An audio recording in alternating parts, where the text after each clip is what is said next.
दोस्तों, आज मैं आपको जो कहानी सुनाने जा रही हूँ, ये कहानी है राजकुमारी की अनोखी शादी की। तो चलिए दोस्तों, देखते हैं आज की ये कहानी। बहुत समय पहले की बात है। कुंजपुर नाम के एक राज्य में बहुत ही खूबसूरत और खुशहाल गांव था।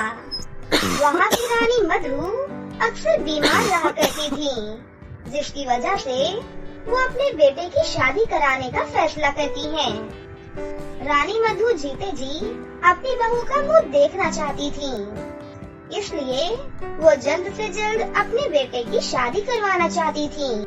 एक दिन रानी मधु अपने बेटे के पास जाकर उससे कहती है, बेटा, तेरे लिए इतनी खूबसूरत राजकुमारियों का रिश्ता आता है, लेकिन पता नहीं क्यों तू सभी राजकुमारियों का रिश्ता मना क्यों कर देता है बेटा? माँ, शादी तो एक ही बार होती है ना, इसीलिए मैं किसी नेक और दयालु राजकुमारी के साथ शादी करना चाहता हूँ, ताकि शादी के बाद वो राजकुमारी तुम्हारा और हमारे गांव और प्रजा का अच्छे से ध्यान रखे। लेकिन बेटा, आज का समय बहुत बदल चुका है। नेक और अच्छी राजकुमारी का मिलना बहुत मुश्किल है। आजकल तो सभी राजकुमारियाँ बुरे लोगों की तरह मतलबी और स्वार्थी होती जा रही हैं। आप चिंता मत करो माँ, मुझे पता है एक न एक दिन मुझे मेरी पसंद की राजकुमारी जरूर मिलेगी। रानी मधु से इतना कहकर राजकुमार वहाँ से सैर करने के लिए चला जाता है। राजकुमार घोड़े पर सवार होकर पास के राज्य में पहुँच जाता है। तभी उसकी नजर एक समायरा नाम की राजकुमारी पर पड़ती है। राजकुमारी समायरा दिखने में बहुत खूबसूरत थी। राजकुमारी समायरा की खूबसूरती देखकर राजकुमार की उस पर से नजर ही नहीं हट रही थी, और वो अपने आप से ही कहता है, इसे कहते हैं असली खूबसूरती। मैंने अपने पूरे जीवन में इतनी खूबसूरत राजकुमारी कभी नहीं देखी। काश चेहरे की खूबसूरती के साथ साथ इसका मन भी बहुत खूबसूरत हो। मुझे इसकी परीक्षा लेनी चाहिए, तभी मुझे इसके असली स्वभाव का पता चलेगा। राजकुमार एक बहुत ही अच्छे इंसान थे और बहुत बहादुर थे। साथ ही साथ राजकुमार ने एक जादूगर से जादू करना भी बहुत अच्छे से सीखा था। इसीलिए राजकुमार अपने आप को एक यूनिकॉर्न के रूप में बदल देते हैं।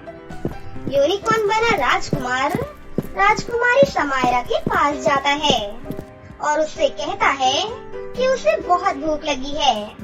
इतना सुनकर राजकुमारी समायरा जल्दी से वहाँ से जाती है और उसके लिए हरी हरी घास तोड़कर लाती है और उस यूनिकॉर्न को बहुत ही प्यार से खिलाने लगती है। यूनिकॉर्न राजकुमारी समायरा से कहता है, राजकुमारी, असल में मैं एक राजकुमार हूँ, लेकिन एक श्राप की वजह से मैं एक यूनिकॉर्न बन गया हूँ। ओहो, तुम्हारे साथ तो बहुत बुरा हुआ। लेकिन क्या अब तुम पूरी जिंदगी इसी तरह यूनिकॉर्न बने रहोगी क्या? अरे नहीं नहीं, अगर मेरी शादी किसी खूबसूरत राजकुमारी से हो जाएगी तो मैं इस श्राप से मुक्त हो जाऊंगा और फिर से राजकुमार बन जाऊंगा। क्या तुम मुझसे शादी करोगी? तभी वहाँ पर राजकुमारी समायरा की सहेलियाँ आ जाती हैं। राजकुमारी समायरा अपनी सहेलियों को यूनिकॉर्न की सारी परेशानी बताती है। राजकुमारी समायरा की बात सुनकर उसकी सहेलियाँ कहती हैं, अरे नहीं नहीं समायरा, तुम इस यूनिकॉर्न से शादी मत करना।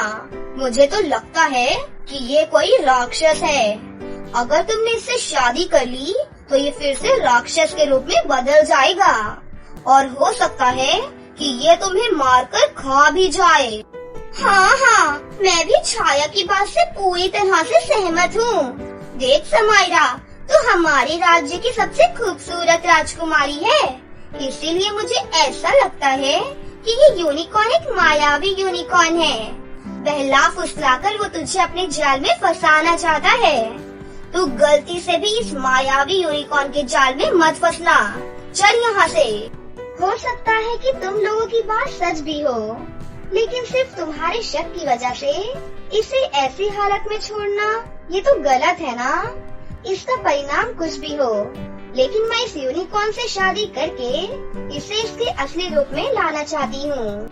इतना कहकर राजकुमारी समायरा उस यूनिकॉर्न को अपने महल में लेकर जाती है। राजकुमारी समायरा अपनी माँ को सारी बात बताती है। राजकुमारी की बात सुनकर उनकी माँ गुस्से में कहती है, अरे तू पागल हो गई है क्या? खबरदार, अगर तूने इस यूनिकॉर्न से शादी की, मैं तुझे हमेशा हमेशा के लिए राज्य से बाहर निकाल दूंगी। अपनी माँ की ये बात सुनकर राजकुमारी समायरा उदास होकर बगीचे में टहलने के लिए चली जाती है। तभी उस राज्य की सभी लड़कियाँ उसका मजाक उड़ाते हुए कहने लगती हैं, अरे अरे ये देखो, राजकुमारी समायरा आ गई अपने यूनिकॉर्न के साथ। ये तो बेवकूफ राजकुमारी है। संध्या की बात सुनकर वहाँ खड़ी और भी लड़कियाँ राजकुमारी समायरा पर हंसने लगती हैं। लेकिन राजकुमारी समायरा बिना किसी बात की परवाह किए उस यूनिकॉर्न से शादी कर लेती है। शादी होने के बाद राजकुमार अपने असली रूप में आ जाता है। सुंदर राजकुमार को देखकर वहाँ खड़ी सभी लड़कियों की आंखें फटी की फटी रह जाती हैं। उनमें से एक लड़की कहती है, अरे ये तो पास वाले राज्य का राजकुमार है। हाँ, तुमने बिल्कुल सही कहा। मैं अपने लिए एक नेक और दयालु दुल्हन चाहता था, इसीलिए मैंने ये सब नाटक किया। राजकुमारी समायरा, सचमुच तुम एक बहुत ही दयालु और एक अच्छी राजकुमारी हो। उसके बाद राजकुमार राजकुमारी समायरा को अपने महल में लेकर जाता है। राजकुमारी समायरा को देखकर राजकुमार की माँ बहुत खुश होती है। इस तरह राजकुमारी समायरा एक रानी बनकर हंसी खुशी से अपना जीवन जीने लगती है। बहुत समय पहले की बात है। मणिपुर नाम के एक गांव में सभी लोग हंसी खुशी से रहा करते थे। उसी गांव में एक घर था जिसमें अनु अपनी बूढ़ी नानी के साथ रहती थी। अनु के माता पिता की एक कार दुर्घटना में मौत हो गई थी। तभी से अनु की नानी ने उसका पालन पोषण किया। अनु की नानी बूढ़ी होने के बावजूद भी दूसरों के घरों में काम किया करती थी। उसी से उनके घर का गुजारा चल रहा था। माँ बाप की परवरिश न होने के कारण अनु घर में रहकर आलसी और नाकारा बन चुकी थी। अनु पूरे 22 साल की हो चुकी थी, लेकिन वो बाहर जाकर कोई भी काम नहीं करना चाहती थी। उसकी नानी बाहर का काम खत्म करके घर का काम भी खुद ही किया करती थी। अनु बेटी, मैं अब बूढ़ी हो चुकी हूँ। आखिर कब तक मैं यूं ही काम करते रहूंगी? तुम सारा दिन बस गेम खेलते रहती हो। यहाँ तक कि तुम ये भी नहीं सोचती कि नानी बाहर काम करने गई है तो मैं घर का ही काम कर लूं। बेटी, अब मुझसे घर का खर्चा चलाना बहुत मुश्किल हो रहा है। तुम बाहर जाकर कोई काम क्यों नहीं ढूंढती बेटा? उफ नानी, मैंने आपको बताया तो था कि बाहर अभी काम नहीं चल रहा है। अगर काम चलेगा तो वो लोग मुझे खुद ही बुला लेंगे। अरे नाकारा लड़की, तुझे कोई काम करने के लिए थोड़ी ना बुलाएगा। काम तो तुझे खुद ही ढूंढना पड़ेगा ना। और मैंने तुझे जो कल बोला था सेठ के यहाँ चली जाना, तो तू क्यों नहीं गई बेटा? अच्छा ठीक है नानी, मैं चली जाऊंगी, लेकिन अभी मुझे गेम खेलना है।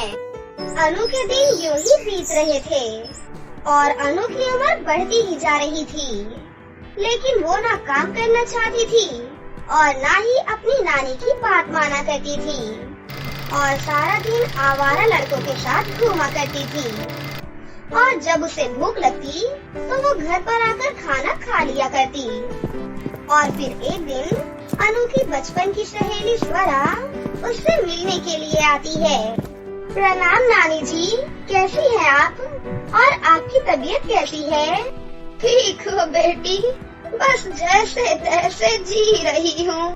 अरे स्वरा, इतने दिनों के बाद तुम यहाँ पर कैसे आ गई? कुछ नहीं, बस मैं शहर जा रही थी इंटरव्यू देने के लिए, तो सोचा कि तुम लोगों से भी मिलती चलूं। वैसे मैं सोच रही थी कि तुम्हें भी अपने साथ ले चलूं। आखिर कब तक तुम्हारी बूढ़ी नानी यूं ही काम करती रहेंगी? तो तुम चलोगी ना मेरे साथ इंटरव्यू देने? अरे स्वरा बेटा, ये कहाँ अपने मुंह से बोलेगी? तुम अपने साथ इसे ले जाओ। हो सकता है तुम्हारे साथ ये भी काम करने लग जाए। फिर स्वरा अनु को अपने साथ चलने के लिए राजी कर लेती है। फिर दोनों सहेलियाँ इंटरव्यू देने के लिए चली जाती हैं। कुछ ही दूर चलने पर रास्ते में अनु को भूख लग जाती है और अनु बोलती है, अरे यार, तू इतनी देर से साइकिल चला रही है, चलना थोड़ी देर आराम कर लेते हैं और पेट पूजा भी। मुझे बहुत जोरों से भूख लग रही है। अरे अभी तो हमें घर से निकले हुए थोड़ा ही टाइम हुआ है और तुम्हें भूख लग गई। वैसे भी तुम खाना तो खाकर ही आई थी ना। चलो वैसे कोई बात नहीं, मैं आलू के पराठे लेकर आई हूँ। चलो दोनों मिलकर खाते हैं, ठीक है? और फिर दोनों मिलकर एक पेड़ के नीचे बैठकर खाना खाने लग जाती हैं। खाना खाते समय अनु की नजर एक आसमान की ओर जा रही सीढ़ी पर जाती है। तभी अनु बोलती है, अरे स्वरा, देखिए सीढ़ी कितनी ऊपर जा रही है। मुझे तो लगता है ऊपर कोई न कोई कीमती चीज है। हमें चलकर देखना चाहिए। नहीं अनु, हमें ऐसे नहीं जाना चाहिए। क्या पता ऊपर कोई खतरा हो और हम किसी मुश्किल में पड़ जाएं। मुझे तो बहुत डर लग रहा है। चलो यहाँ से।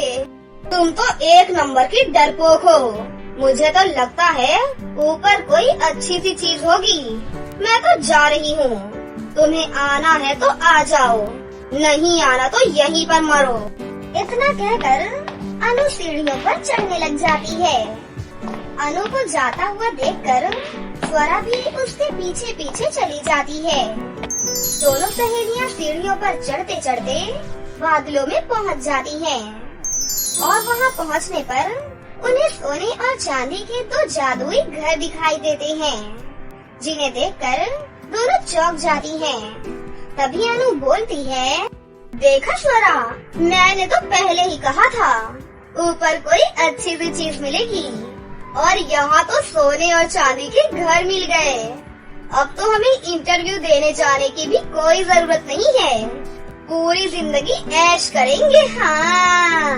कि तभी सोने के घर से एक आवाज आई, हाँ अनु, तुमने बिल्कुल सही कहा। हम दोनों जादुई घर हैं।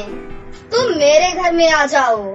तुम्हें यहाँ पर हर ऐशो आराम मिलेगा और तुम्हारी हर जरूरत की मांगों को भी पूरा किया जाएगा।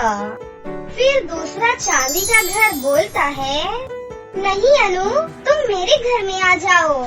यहाँ पर एक बूढ़ी अम्मा है जो बहुत ज्यादा बीमार है और वो काफी दिनों से किसी के आने का इंतजार कर रही है। अगर तुम उनकी सेवा करोगी और वो ठीक हो गई, तो तुम जो मांगोगी तुम्हें वो मिलेगा।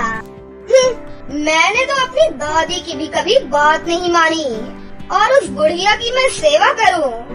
चलो कर भी देती हूँ, लेकिन वो बुढ़िया अगर ठीक नहीं हुई और वो मर गई तो मुझे तो कुछ भी नहीं मिलेगा। मैं पागल थोड़ी ना हूँ जो तुम्हारे घर में आऊंगी। और फिर अनु अपनी लालच में आकर सोने के घर में चली जाती है। अब वहाँ खड़ी स्वरा ये फैसला करती है कि वो चांदी के घर में जाकर बूढ़ी अम्मा की सेवा करेगी। और फिर स्वरा चांदी के घर में चली जाती है तो वो देखती है कि वहाँ पर कोई भी बूढ़ी अम्मा नहीं थी, बल्कि वहाँ पर सोने और हीरो का ढेर लगा हुआ था। इतने सारे सोने और हीरे देखकर स्वरा हैरान हो जाती है। तभी चांदी के घर ने बोला, स्वरा, तुम बहुत ही नेक और ईमानदार लड़की हो। तुमने सोने के घर में ना जाकर यहाँ पर आने की सोची, इसीलिए मैं तुमसे बहुत ही ज्यादा खुश हूँ। इसलिए चांदी का घर और इसमें रखा सोना और हीरा, ये सब कुछ तुम्हारा हुआ। और फिर स्वरा उसमें रखा सोना, हीरा और चांदी के घर के साथ पृथ्वी पर वापस आ जाती है। दूसरी तरफ अनु सोने के घर में गई थी तो उसे वहाँ पर हर ऐशो आराम मिलता है। सोने के घर में अनु बहुत ही ज्यादा खुश थी।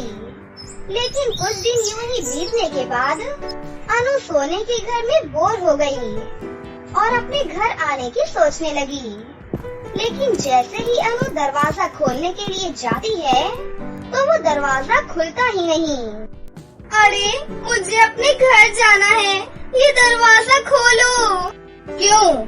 अब तुम्हें क्यों जाना है? तुम्हें यहाँ पर हर ऐशो आराम मिल तो रहा है और तुम ऐसा ही चाहती थी ना। अब तुम हमेशा के लिए इसी घर में रहोगी। मैं तुम्हें कहीं नहीं जाने दूंगा। लेकिन अब मैं यहाँ पर बहुत बोर हो चुकी हूँ। मुझे अपने घर जाना है। प्लीज मुझे मेरे घर पर छोड़ दो। तुम अब बोर हो या खुश हो, मुझे उससे कोई फर्क नहीं पड़ता। अब तुम हमेशा हमेशा के लिए यहीं पर रहोगी, समझी? और इस तरह से सोने का घर अनु की एक भी नहीं मानता और ना चाहते हुए भी अनु को उस सोने के घर में ही हमेशा हमेशा के लिए रहना पड़ता है।